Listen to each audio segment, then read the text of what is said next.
welcome Jerry to Benchmark 2017. Okay. Brilliant. Does it work? Yeah. Okay. Just wanted to start it off with a quick quote that I saw on Twitter, which I thought was brilliant. A guy called Joe Johnson. So many moving parts in HTTPS migration, it's like conducting an orchestra. An orchestra where everyone's playing the wrong instruments and the instruments are on fire. I have to be honest, my experience with HTTPS migrations have been a little bit smoother, but does feel like there's something somewhere always just not quite keeping up. I'll go through some of these as I sort of talk through it. So yeah, you know what, I'm going to blast through this because basically after this is the pub, and he's just introduced me, but that's me. So basically, why HTTPS? Well, when we went to HTTPS at Just Eat, we kind of saw a boost. We actually saw kind of a significant increase in organic visibility. This chart's from Systrix, and it compares us with Deliveroo and Hungry House, who we kind of consider our competitors in some ways, but quite honestly, our biggest competitors are people like, you know, there's lots of other competitors, organic competitors, so there's always room to go.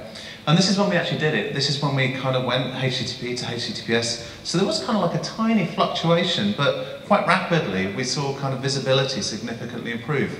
But the biggest kind of question is, why do we want to go to HTTPS? What is actually the reason to go to HTTPS? From an SEO point of view, I don't think it's actually as significant as many people say it is, but you know, one of the things is that if you were kind of logged into your hotel's Wi-Fi or some free Wi-Fi point, what people have discovered is sometimes they're injecting ads. If they're injecting ads, what else can they be doing? What else can they be injecting? What else can they be scraping? There's loads of information that they could get out of the page. And I think going forwards, we've got to be more and more careful with, you know, our own data, what we're doing, how we're sharing it. Qantas, for instance, you know, is the best example here is that, you know, they kind of had a box which said, you know, put your details in. Troy Hunt, who's kind of famous for being the web security guy almost, he's famous for talking on HTTPS training and doing development stuff. He kind of went and sort of basically baited them, and they did reply, yeah, actually we've got to get that fixed. So, you know, there's really good places, really good locations where actually people aren't getting this stuff right. So, you know, it is relevant to get it right. Pornhub turned on HTTPS, and the reason that they said that they were doing it is to kind of make sure that your ISP doesn't know kind of what sort of weird stuff you're into. This is not my recommendation for why you should go to HTTPS, but I just thought I'd throw it in there. Interestingly, only 0.1% of the entire web is now on HTTPS. Do you need to go to HTTPS? Well, that's a great question, actually. And, you know, Neil Patel was asked the kind of same question. Neil Patel is kind of this SEO guy. He's kind of like one of those names that people know. And he kind of replied with, if you don't have sensitive information on your site and you're not selling a product or a service, there's no need, basically, to have it. Now, on his actual site, it kind of has a big box which says not secure all over it. And actually, you know, this is where it's kind of saying, well, put your details in, kind of get us to contact you, the contact page. So actually, I think it's really, really important that actually you do have this on the page. Now, I have to be honest, I stole that animated guy from Lucas Delaney, but I didn't realize he was talking when I first stole it. So I'm glad he didn't have it in there. Going back to Troy Hunt, he actually did sort of publish a post where he kind of like outed him on it and basically said, you know, don't take security advice from SEO experts or psychics. Definitely not a psychic, but I kind of like to consider myself reasonably good with SEO. So, you know, I'm going to talk to you about HTTPS migrating over to it, but I'm not going to talk about HTTPS security. One of the best things I've seen recently is something new predominantly from Google, and this is kind of progressive web apps. This is where you're doing really cool stuff, where you're building basically applications in the browser. And this stuff is really, really awesome because it allows you to build like a full website experience, offline pages. You can do so much cool stuff with it. And the stats that I've seen on this are phenomenal. I'm desperately trying to push us to do this stuff at Just Eat. But you know what, it's kind of not my area, the performance side of it, so I'm kind of pushing heavily on it. But, you know, only so far. And one big problem with progressive web apps is they only work on Android, they don't work on iOS. Oh, they also work on Windows mobile phone, but I'm guessing nobody's actually got one. So yeah, one of the requirements of a progressive web app is it's got to be on HTTPS. In fact, it's like the first requirement in that list. So if you want to build a progressive web app, you need to have HTTPS. This is a great example of one, and it's my favorite. If you kind of want to have a look at a really good one, amp.cards, it's an amazing example. Talking of AMP, Turns out that AMP also needs HTTPS, as Nick mentioned earlier on. Thank you, Nick. And you know, I did Google this to kind of talk about this, but what I kind of discovered is that Google didn't realize that I was talking about SSL as a HTTPS thing and AMP, and it actually tried to sell me some AMPs, solid state logic AMPs, but you know, it didn't kind of learn from my history of what I was really looking for. But yeah, URLs in AMP require HTTPS, so basically forget about SEO. Put it onto HTTPS for so many other reasons. There are so many reasons, and basically you can make your site faster. A site on HTTPS, as Nick demonstrated earlier on with HTTP2, is faster. Technically, HTTP2 doesn't require HTTPS. However, for every single browser, it does require HTTPS, so it's a bit like, yeah, you kind of need to do it. The other thing is that Google are very conscious of the fact that what the website that you're looking at and what you search for should be the sort of same thing. So what they want to know is that what you're showing to the end user is what you search for. As a result, Google have boosted HTTPS. And so, you know, it is actually an SEO thing. Again, I'm not going to talk about security, but if this starts to look like your website, your web page, then there is kind of an issue here. And you know, we are going to see increasingly Google's going to be stricter and more ruthless on what it shows to people. A lot of people got an email about 2 weeks ago, 3 weeks ago, I'm not sure, which basically said, you know, if you're not secure, we're going to tell everybody you're not secure. And they're doing that more and more. If you've got a password box, an email box, any box on your page, they're going to kind of put this not secure on it. So please do it. You can actually fake it even, but I'm not recommending you do this. Some people have actually created favicons that look like the green padlock. Please don't do that, it's just kind of stupid. So this is the kind of the variant of what it will look like. From the top, this is kind of like Just Eat in Australia. This is where we've done the proper full EV solution thing. And it's great, particularly on iPhones, it looks quite cool. But on normal desktops, we haven't noticed any difference, so we can't be asked to do it basically anywhere else. Everywhere else, we've made sure we're 100% secure, wherever we can do. We're still working on the finer points of things, and I'll come on to that, but we're not perfect. I will fix that, eventually. And you know, the final one is that bad sort of like certificate thing, where it's actually not the right certificate, it's not secure. And these things will stop anybody from buying from you. I've seen this where I've kind of like looked at pages and I've kind of, it's actually secure. Just click the accept button, but nobody will do it. It's very much about trust. You know, a big padlock means that you're definitely trusted. So it's a CRO thing, it's a security thing, it's a speed thing, it's a facilities progressive thing, as well as an SEO thing. Google recommends that you kind of have to make sure that you have the best possible certificate. You use relative URLs for everything. You use, you don't block it, so make sure Google can see it. And that's basically it. There's not much more to it. So going through it very quickly, because the quicker I do it, the sooner we get to the pub. Wildcard, multi-domain, you have to kind of figure out what you need. And the reality is that a lot of people nowadays have got subdomains. They've got sort of images hosted on subdomains. There are a lot of reasons why people do this kind of thing, and actually they're good reasons historically. So, you know, look at, research the type of certificate you want before you actually go and purchase one. It's a very quick and easy thing. Just look at how many subdomains you've got in use around your business. One thing to note is that Google is about to kill off some certificates, semantic certificates, due to trust issues. So again, make sure you get the best one. There is a kind of a great way of testing this, which I'll come on to soon. One kind of like phraseology thing is, SSL is the old expression, TLS is what they kind of call it now. It's exactly the same thing, it's just that one was kind of like a trademark thing by Netscape, so it kind of got complicated. But if you hear people talk about TLS, SSL, it's like biro versus ballpoint pen. That's basically the principle of it.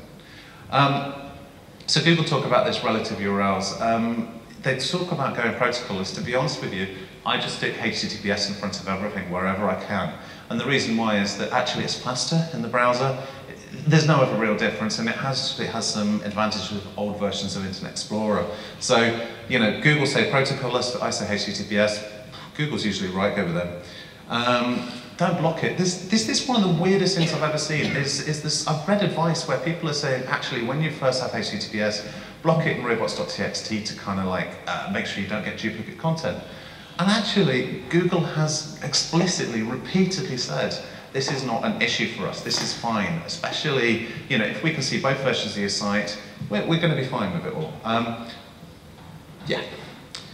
HSTS though, this is the kind of most fun part about the migration.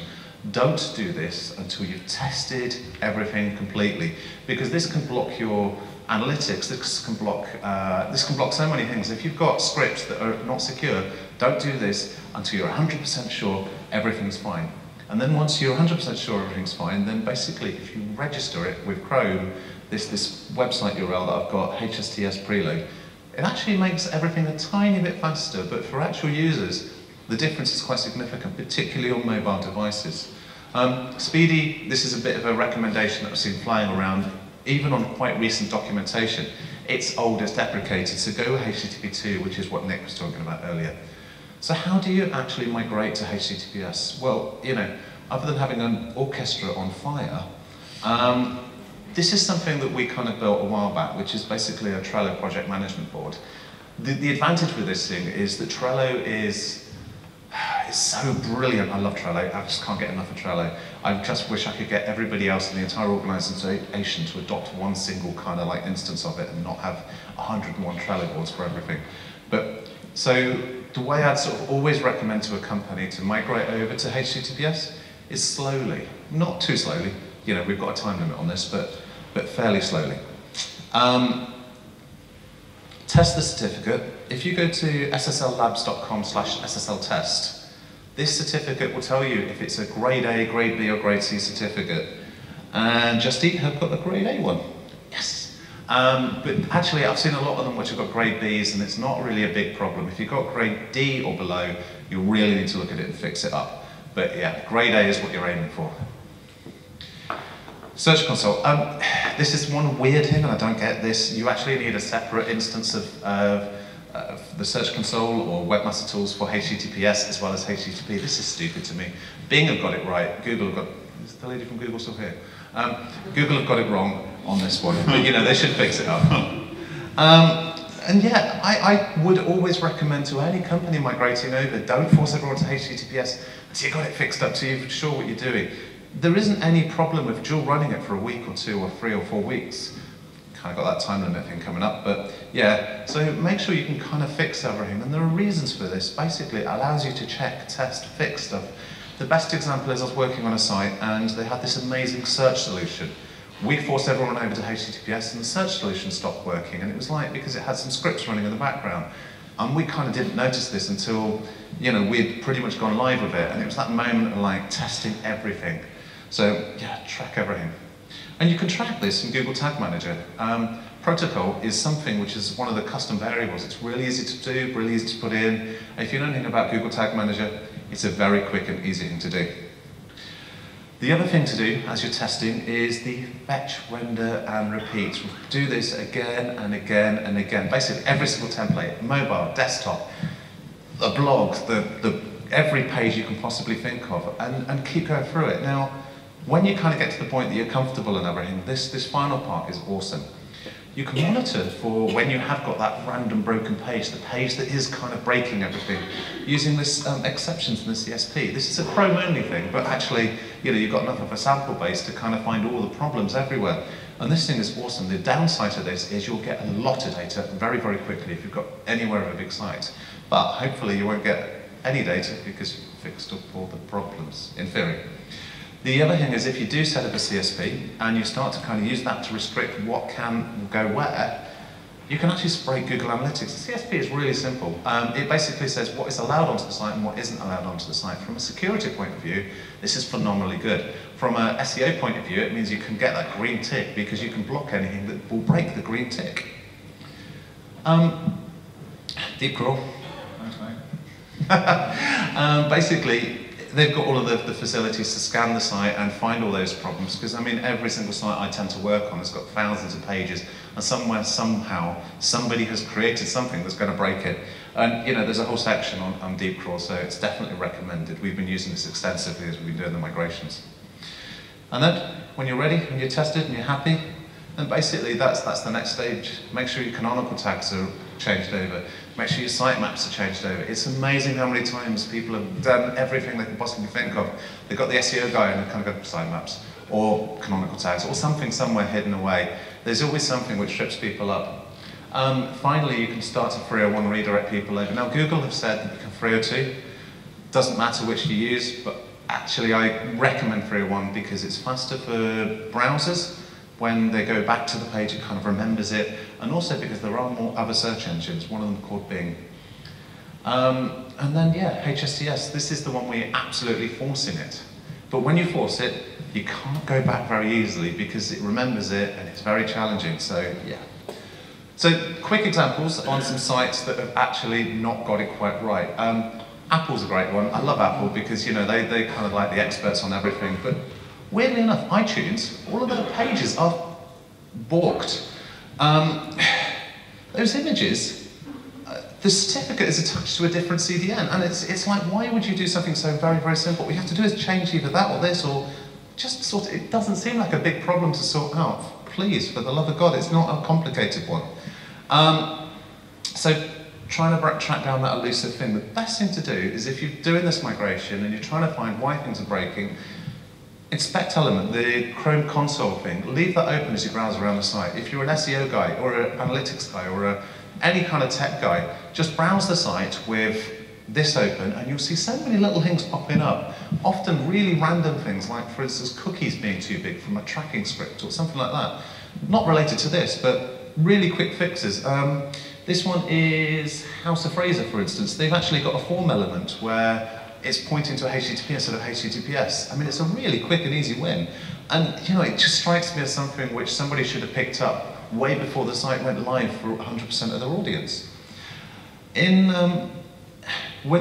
doesn't look very good, but you can basically see all of the elements that are kind of on the site, which ones are on HTTP 1, which ones are on HTTP 2, but they're hidden unless you kind of show this thing. So again, Chrome is the best thing for doing analysis for this kind of thing. It's really quick, really easy. And basically right click on one of the headers and add in the protocol and the, which one is it I'm looking at? Yeah, protocol. Basically, protocol will allow you to see if it's HTTP 2, HTTP 1, and it's something which I didn't know about until someone went, oh, why haven't you enabled that? Because they don't tell you about these hidden things very well. And yeah, so make sure it's all on HTTP 2, make sure it's all from the same domain, brilliant. Okay.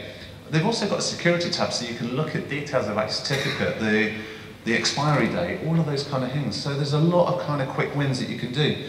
I mean, this is an example from Just Eat where we were pulling in some banners from the blog, which was redirecting them to HTTP.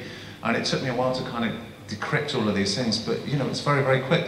Again, deep crawl in the tool section. Screaming Frog has got a mixed content section. Now, Screaming Frog historically was very much a text-based thing, and a lot of the times that was breaking was based from a JavaScript calling CSS or something like that, but they're fixing that all up. And another thing, if you're doing kind of smart stuff like log file analysis, which I know very few people are doing at the moment, but it's cool stuff, you can get a huge amount more data.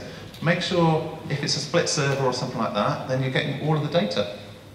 The other reason to kind of do HTTPS at the moment is that GDPR is coming in really, really soon. By the way, if you've never heard this song's great, but not for kids. I love it, but it's kind of like how I describe GDPR at Just Eat at the moment. We are really, really making sure that we're 100% locked down, and we're not sharing data across all of our tools of everybody and things like that. So, right, some quick final thoughts. Make sure that you add the certificate to a calendar somewhere. One of the big things that I've discovered is that companies, the guy that's responsible for renewing the certificate often leaves before that date. So, you know, there's got to be somebody who's responsible for that kind of side of things. If you're changing URLs, which don't do, it's bad for SEO generally speaking, but if you're changing domain names, make sure you've got the old one still renewed, because some people, some links will still be going to the old one, and it'll break. It seems very simple, it's very cheap. You don't have to pay a lot of money for HTTPS. And yet, when you're moving to HTTPS, you do not need to use the change of addressing in the Webmaster Tools section. I've seen advice out there saying, you know, it's a change of domain to do it. Oh, final thing, if your DA drops, don't worry about it. DA does not mean SEO value 100%. It's a metric rather than a direct kind of correlation thing. So yeah, why, opportunities, how, test and track. That's it really. And if anybody's got any questions, give me a shout.